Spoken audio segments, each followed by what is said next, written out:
Shalom bagi kita semuanya. Firman Tuhan untuk kita hari ini dari Kisah Para Rasul pasal 28. Paulus di Malta. Setelah kami tiba dengan selamat di pantai, barulah kami tahu bahwa daratan itu adalah Pulau Malta. Penduduk pulau itu sangat ramah terhadap kami. Mereka menyalakan api besar dan mengajak kami semua ke situ karena telah mulai hujan dan hawanya dingin. Ketika Paulus memungut seberkas ranting-ranting dan meletakkannya di atas api, keluarlah seekor ular beludak karena panasnya api itu, lalu menggigit tangannya. Ketika orang-orang itu melihat ular itu terpaut pada tangan Paulus, mereka berkata seorang kepada yang lain, "Orang ini sudah pasti seorang pembunuh sebab meskipun ia telah luput dari laut, ia tidak dibiarkan hidup oleh Dewi Keadilan." Tetapi Paulus mengibaskan ular itu ke dalam api dan ia sama sekali tidak menderita sesuatu. Namun mereka menyangka bahwa ia akan bengkak atau akan mati rebah seketika itu juga.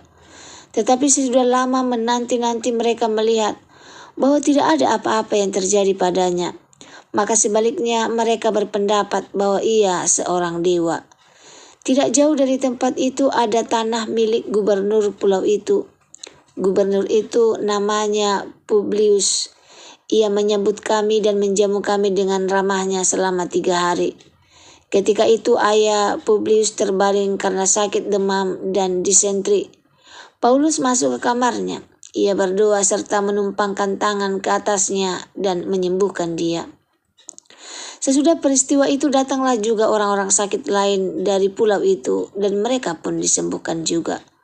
Mereka sangat menghormati kami dan seketika kami bertolak, mereka menyediakan segala sesuatu yang kami perlukan. Paulus tiba di Roma. 3 bulan kemudian kami berangkat dari situ naik sebuah kapal dari Alexandria yang selama musim dingin berlabuh di pulau itu. Kapal itu memakai lambang Dioskuri. Kami singgah di Sirakusa dan tinggal di situ 3 hari lamanya.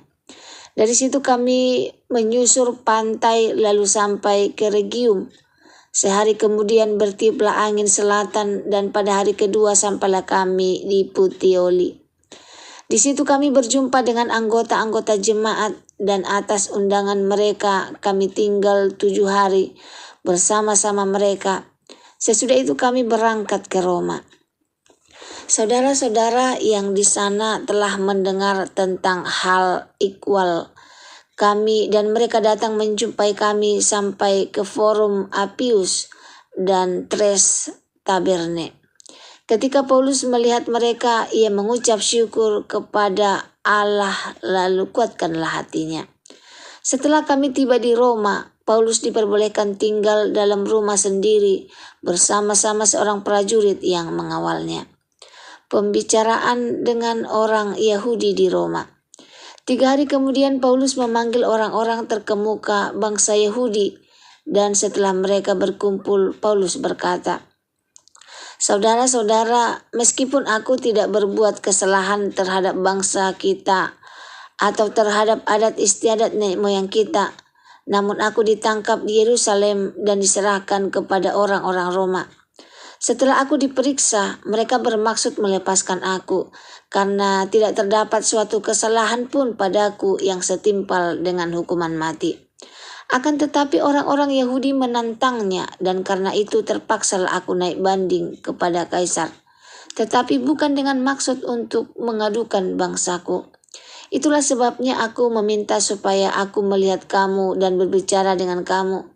Sebab justru karena pengharapan Israel lah aku diikat dengan belenggu ini." Akan tetapi mereka berkata kepadanya, "Kami tidak menerima surat-surat dari Yudea tentang engkau dan juga tidak seorang pun dari saudara-saudara kita datang memberitakan apa-apa yang jahat mengenai engkau.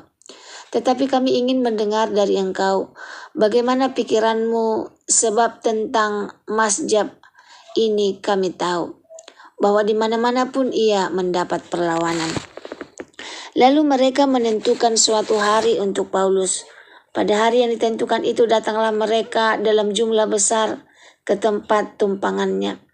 Ia menerangkan dan memberi kesaksian kepada mereka tentang kerajaan Allah.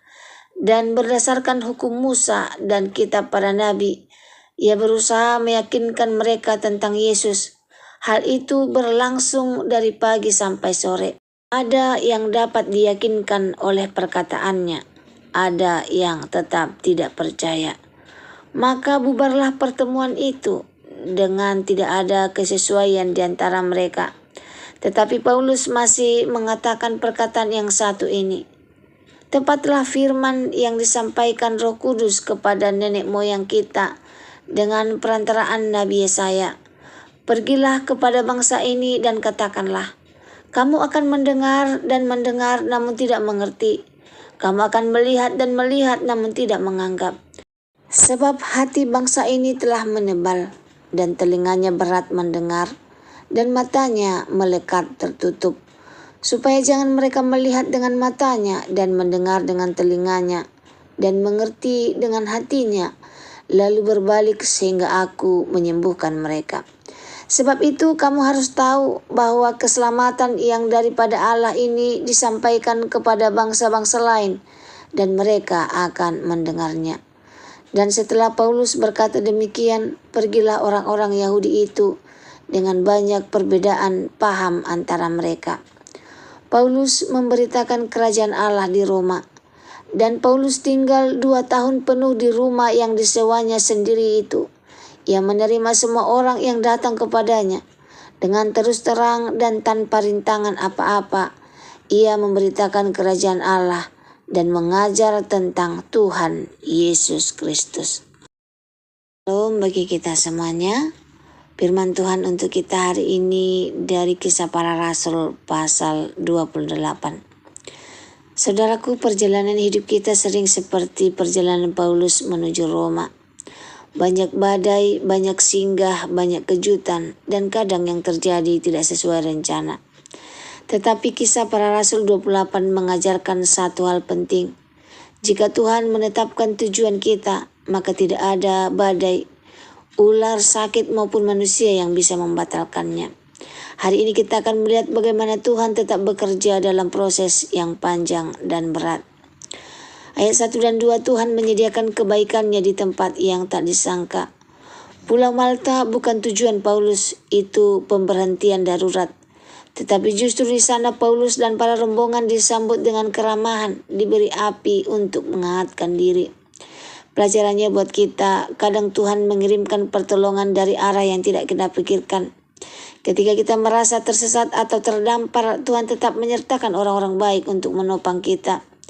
Apa yang kita anggap kecelakaan, kadang justru jalan Tuhan menyediakan kasih-Nya.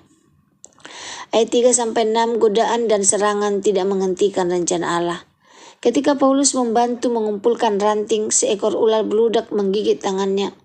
Orang-orang langsung menghakimi, ia pasti pembunuh, ia pantas celaka. Tetapi apa yang dilakukan Paulus?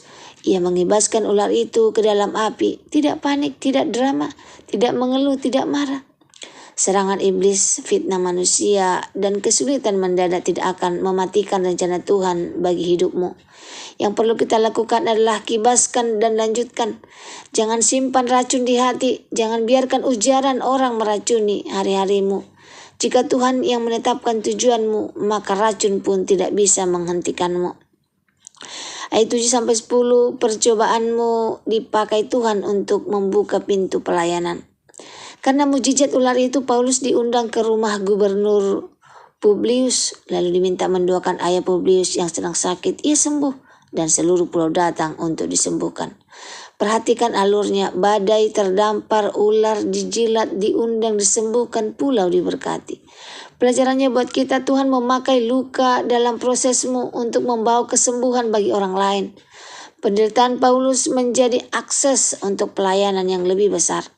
Saudara, jangan malu dengan prosesmu. Tuhan sedang mengubah luka menjadi kuasa. Ayat 10-15, Tuhan menyediakan kebutuhan untuk langkah selanjutnya. Setelah 3 bulan mereka diberangkatkan dengan segala perlengkapan yang dibutuhkan. Perhatikan, Mereka keluar dari Malta tidak kekurangan, justru kelebihan. Di dalam perjalanan menuju Roma, mereka dikuatkan oleh saudara-saudara seiman yang datang menyambut mereka di jalan. Pelajarannya buat kita, Tuhan tidak hanya menyelamatkanmu, tetapi mempersiapkanmu. Tuhan tidak hanya melepas kamu dari badai, Ia juga memberikan apa yang kamu perlukan untuk melanjutkan perjalanan hidup.